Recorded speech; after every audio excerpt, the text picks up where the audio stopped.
კარიერის დაწყება ან შეცვლა. ხომ იცით როგორია? ერთდროულად ძალიან მაგარი და ცოტა საშიშიც. მოდით ამ რთულ საკითხებს მარტივ პრაქტიკულ ნაბიჯებად დავუშლით, რომ თქვენი შემდეგი კარიერული სვლა გარანტირებულად წარმატებული აღმოჩნდეს. ხომ მართალია, ახალ სამსახურს ყოველთვის თან ახლავს რაღაცნაირი მღელვარება. მაგრამ რა მოხდება, თუ იმედის გარდა ხელში მკაფიო სტრატეგიაც გეჭირებათ? აი სწორედ ამისთვის დღეს ჩვენ დავით სუჯაშვილის წიგნს კარიერული განვითარების საფუძვლებს გამოვიყენებთ, როგორც ერთგვარ გზამკვლევს, რომ პირველივე დღიდან ყველაფერი სწორად გავაკეთოთ. ავტორი ძალიან მარტივი, მაგრამ ამავდროულად ძალიან ღრმა იდეით იწყებს. ცოდნა იმისთვის არსებობს, რომ გააზიარო. ხო და მოდით, ეს ჩვენი დღევანდელი გარჩევაც ერთგვარ პირად მენტორობის სესიად წარმოვიდგინოთ თქვენი კარიერისთვის. მაშასე, საიდან ვიწყებთ? ყველაფერი იწყება არა კომპანიით ან პოზიციით, არამედ თქვენით. სანამ წარმატების სტრატეგიას დასახავთ, პირველ რიგში საკუთარ თავს უნდა ჩაუღრმავდეთ. ავტორი პირდაპირ გვისმომს კითხვას, რა არის თქვენი პირადი რატომ? სანამ ზუსტად არ გეცოდინებათ, რა გაძლევთ мотивაციას, უბრალოდ შეუძლებელია იპოვოთ სამსახური, რომელიც ნამდვილად თქვენთვისაა შექმნილი. ეს არის პირველი და მერწმუნედ ყველაზე კრიტიკული ნაბიჯი. აბა შეხედეთ ამ დიაგრამას. ავტორი Z6 ძირითად მამოძრავებელ ძალას გამოყოფს. ზოგისთვის ეს ფულია, სხვისთვის კარიერული ზრდა, ზოგისთვის კი უბრალოდ სტაბილურობა. კარგად დაფიქრდით, ამათგან რომელია თქვენი მთავარი мотивატორი? პასუხი ფაქტობრივად განსაზღვრავს თქვენს ყველა მომდევნო კარიერულ არჩევანს. აი ეს სამი ნაბიჯი ფაქტობრივად თქვენი პირადი სტრატეგიის რუკაა. პირველი, რა გინდა? ეს თქვენი მკაფიო მიზანია, თქვენი ჩრდილოეთი. მეორე, რა გაქვთ? ეს თქვენი არსენალია, თქვენი უნარები და ცოდნა. და მესამე ყველაზე მთავარი, როგორ მიიღებ იმას, რაც გჭირდება. ეს უკვე კონკრეტული გეგმაა, რომელიც ამ ორ წერტილს ერთმანეთთან აკავშირებს. და დაიმახსოვრეთ, ძალიან მნიშვნელოვანია. სამსახურში მარტო თქვენს რეზიუმეს არ ქირაობენ, ისინი ქირაობენ მთლიანად თქვენ, როგორც პიროვნებას. თქვენი ხობი, იუმორი, ზოგადი განათლება, ეს ყველაფერი თქვენი საიდუმლო იარაღია, რომელიც უბრალო კოლეგიდან მართლა საინტერესო პიროვნებად გაქცევთ. კარგი, სტრატეგია მზად არის. თქვენ იცით, ვინ ხართ და რა გინდათ. ახლა კი იწყება ნამდვილი თამაში. პირველი დღე სამსახურში. დამიჯერეთ, ამ 24 საათმა შეიძლება მთელი თქვენი მომავალი განსაზღვროს. აი, მთავარი წესი, პირველი დღისთვის. დახურეთ პირი და გაახილეთ თვალები. თქვენი მიზანი არ არის, რომ შთაბეჭდილება მოახდინოთ, არამედ ის, რომ გარემო შეისწავლოთ. იყავით, ასე ვთქვათ, სპონჯი და არა მეგაფონი. იცით, ეს დეტალები შეიძლება წვრილმანებად მოგეჩვენოთ, მაგრამ სწორედ ისინი ქმნიან პირველ წარუშლელ შთაბეჭდილებას. პუნქტუალობა, ჩაცმულობა, მოსმენის უნარი, ეს ყველაფერი ხომ უსიტყვოდ ამბობს, მე პროფესიონალი ვარ და პატივს ვცემ ამ ადგილს.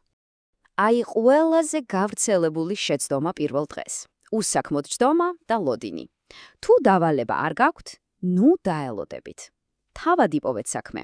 შეისწავლეთ კომპანიის დოკუმენტები, გაეცანით პროექტებს, აჩვენეთ, რომ ინიციატივიანი ხართ და არა უბრალოდ პასიური დამკვირვებელი.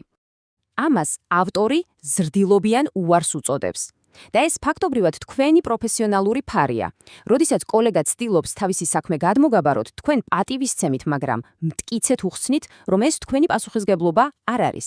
ეს არ არის უხეშობა, ეს არის პროფესიონალიზმი. კარგი, თქვენ წარმატებით გაიარეთ პირველი დღე. მაგრამ ეს მხოლოდ სტარტია. ნამდვილი წარმატება გრძელვადიანი თამაშია. ხომ ხვდებით? ეს სპრინტი არ არის, ეს მარათონია, რომელიც საბოლოოდ თქვენს პროფესიონალ მემკვიდრეობას ქმნის. მოდით ერთი წამით გავჩერდეთ და კარგად დავფიქრდეთ ამ ფრაზაზე. თანამდებობას განიჭებენ, ავტორიტეტს კი თავად იმსახურებ. ეს ორი სრულიად განსხვავებული რამაა. მაშ, როგორ იმსახურებ ავტორიტეტს? არა ბრძანებებით, არამედ ქმედებებით. როგორც ხედავთ სლაიდზე, ეს არის ყოველდღიური დისციპლინა, სხვების მოსმენა, პატივისცემა. ეს არის ის პატარა-პატარა ქმედებები, რომლებიც დროთა განმავლობაში უზარმაზარ ნდობას აშენებს. თქვენი პროფესიული რეპუტაცია პაზლივით არის. ყოველი პატარა საუბარი, ყოველი დახმარების ხელი, ყოველი შესრულებული დავალება, ეს ყველაფერი არის პატარა დეტალი, რომელიც საბოლოოდ თქვენს დიდ პროფესიულ სახელს აშენებს. მოკლედ, ჩვენ განვიხილეთ სტრატეგია, პირველი დღე და გრძელვადიანი თამაში. მაშ, რა არის მთავარი დასკვნა, რომელიც ამ ყველაფერს ერთად კრავს? მთავარი იდეა ეს არის. თქვენი კარიერა ლატარია არ არის.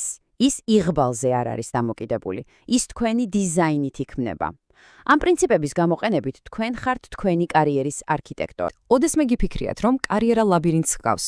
სავსეა ჩიხებით, მოულოდნელი მოსახვევებით, აბა როგორ უნდა გაიკვალო გზა. სწორედ ამაზე ვისაუბრებთ.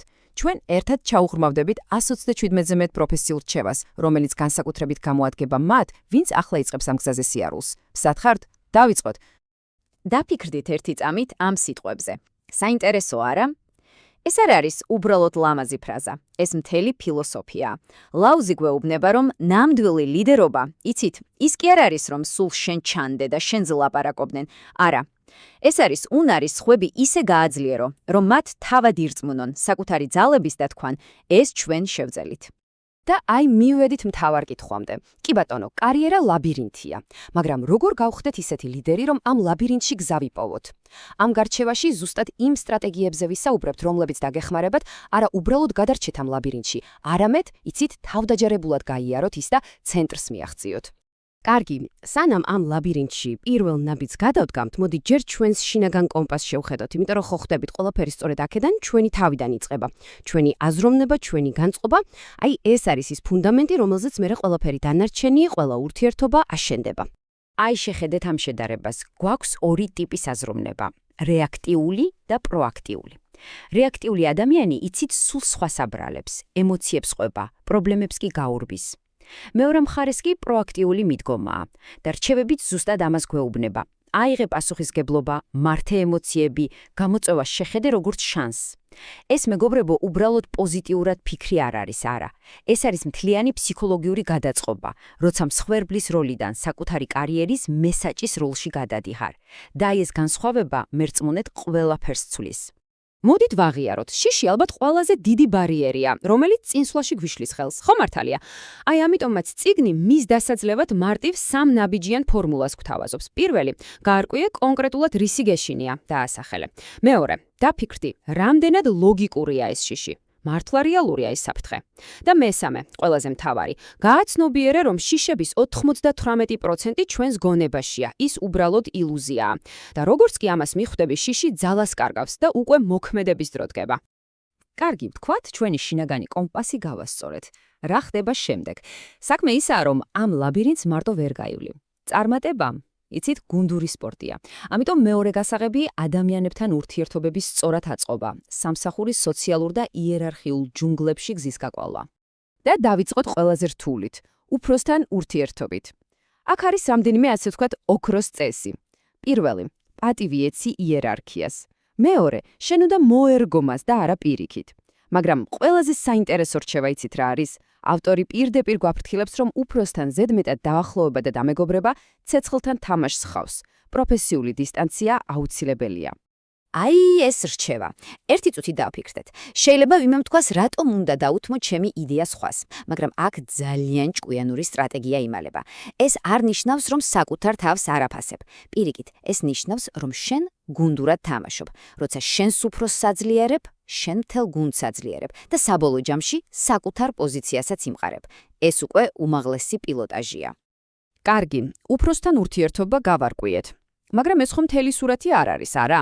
ეს მხოლოდ ვერტიკალია. არანაკლებ და შეიძლება ითქვას, უფრო მნიშვნელოვანიც კია ჰორიზონტალური კავშირები, ანუ ურთიერთობა შენს კოლეგებთან. და როგორ ვაშენებთ ამ ქსელს? პრინციპები მარტივია, მაგრამ ძალიან ეფექტური. მოექცი კოლეგებს პატივისცემით, განსაკუთრებით შენზე უფროსებს. უფრო მეტი მოისმინე და ნაკლები ილაპარაკე. და ღმერთმა დაგიფაროს ჭორაობისგან. მაგრამ ჩემი აზრით, ყველაზე ძლიერი რჩევა ბოლოა.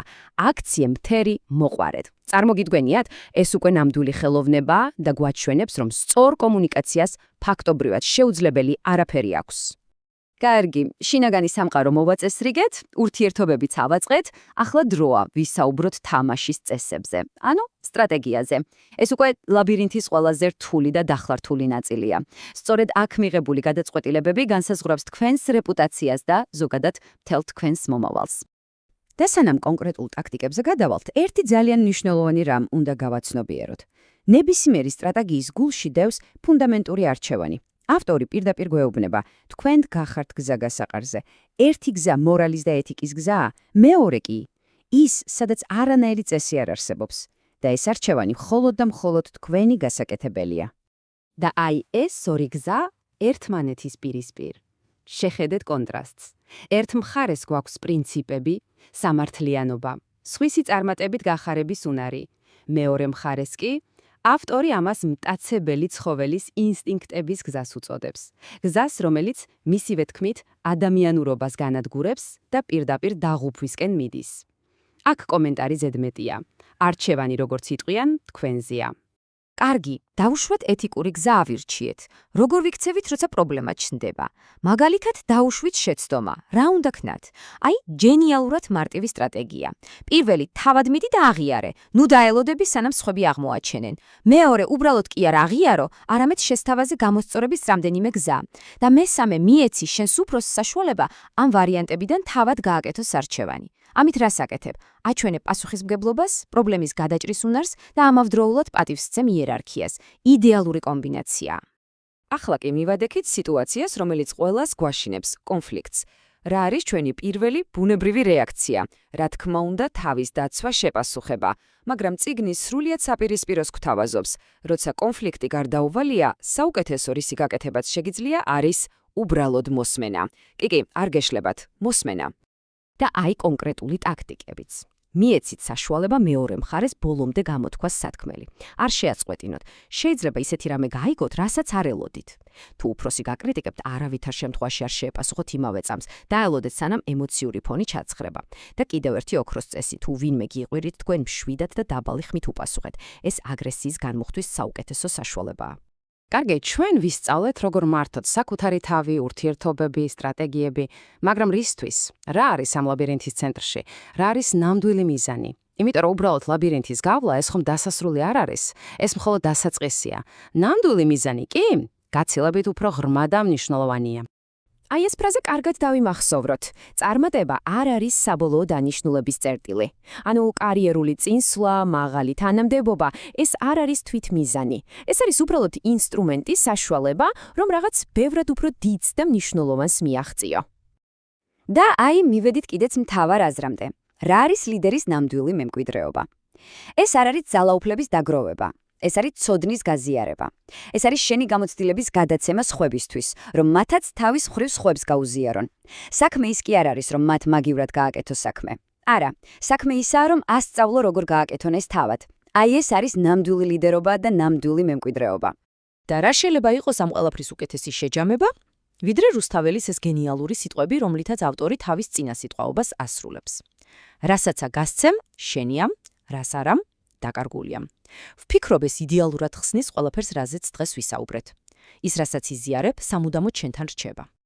და ბოლოს, მინდა დაგისვათ ერთი კითხვა. როდესაც თქვენს კარიერულ ლაბირინთს გაივლით, როდესაც ცოდნას და გამოცდილებას დააგროვებთ, რას იზამთ, რას გააზიარებთ, რა ცოდნას დაუტოვებთ სხვებს? ამ კითხვაზე პასუხი თქვენთვის მომინდვია.